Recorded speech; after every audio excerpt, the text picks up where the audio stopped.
So let me start my first story.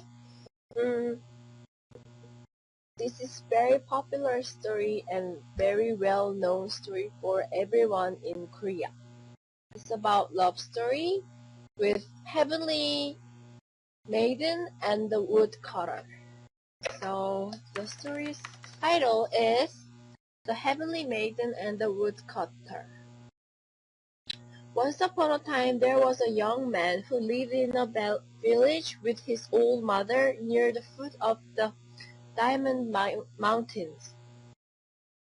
He was very poor, so in order to live, he would go up into the mountains every day to cut firewood and sell it to his neighbors. One day when he was cutting firewood deep in the mountain, he heard something running in his direction over the falling leaves. It was a terrified young deer running toward him. When it saw him, the deer stopped and began to beg him for help. The deer said that it was in great danger, so the young bachelor helped him hide behind a tree. Then he went back to work as if nothing had happened. Almost at once, a hunter came running toward him.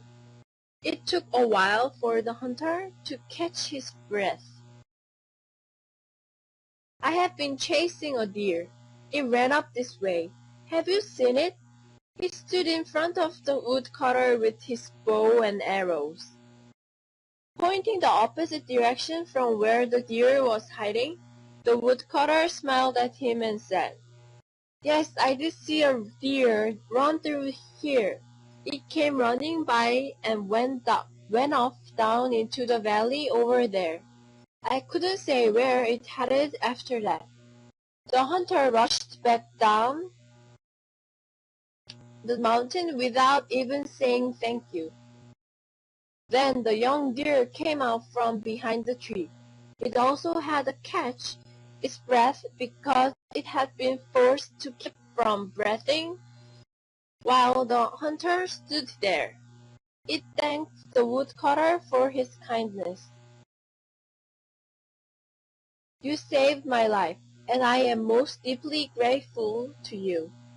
To repay your kindness, I will tell you something that will bring you great happiness." Then it continued, "Go up to one of the lakes in the Diamond Mountain tomorrow afternoon before 2 o'clock. When you get there, hide yourself among the bushes by the water's edge. After a while you will see 8 heavenly maidens come down from the corner of heaven to bathe in the lakes. Before they go into the lake, they will hang their silk clothes on tree branches. Without letting them see you, hide some of the clothes. Then when it comes time for them to return to heaven, one of them will be forced to stay here on earth. You will have a happy life together and have many children. But whatever you do, don't give her back her silk garments until you have had 4 children." The young man was so happy at hearing this that he never noticed that the deer had left. The next morning the young man got up very early and climbed to one of the peaks of the Diamond Mountains, where there are 8 beautiful lakes. The young man concealed himself among the bushes and waited.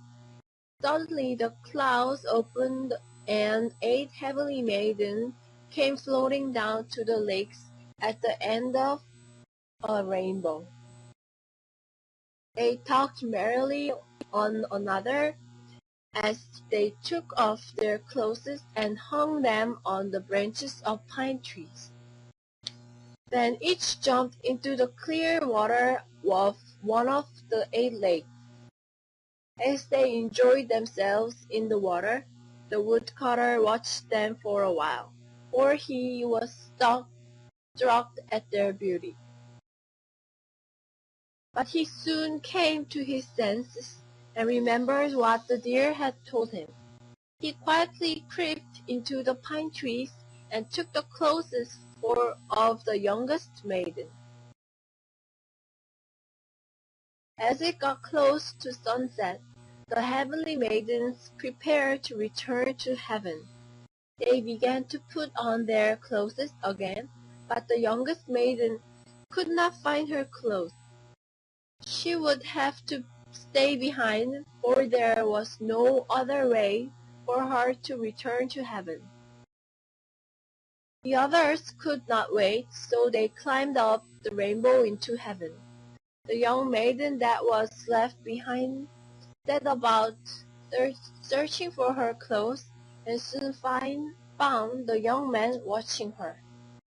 He begged her to forgive him. He was very kind and attentive to her, so she followed him home. At first, the heavenly maiden found the customs of life on earth most confusing, but she soon settled into the routine of normal human life. Months passed, and she gave birth to a son. They were very happy, and when their second child was born, they were happier than ever. Then one day the wife asked the husband to return her heavenly clothing. "I have borne you 2 children. Can you trust me now?" The man refused, for he was afraid that she might carry his children off with her, one in each arm. When their third child was born, she again asked for the clothes. She served him delicious food and wine, trying to get him in a good mood. "My dearest husband, please just let me see my clothes. I can hardly betray you now, can I? We have 3 children now." The young man was sympathetic to his wife's feeling, and now showed her the clothes that he had kept hidden so long. But just as the deer had warned, when she put them on again, she regained her magic power, and at once went up to the sky holding 1 child between her legs and one in each arm. The young man was very angry at himself for not listening to what the deer had told him. He was very sad and lonely, but there didn't seem to be anything he could do.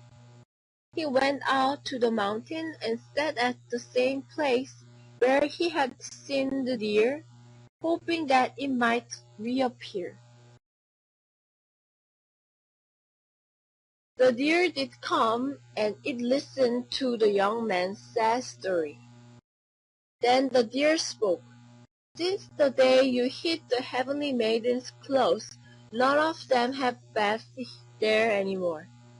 If you want to see your wife and children again, then you will have to go where they are. Tomorrow morning go to the same lake, and wait until you see a goat come down from the heaven on a rope. They drove it to fetch water from the lake, so that they can bathe up in heaven. Get in before it gets filled with water. That is the only way you will be able to see your family again." The woodcutter took the deer's advice and was able to go up to heaven.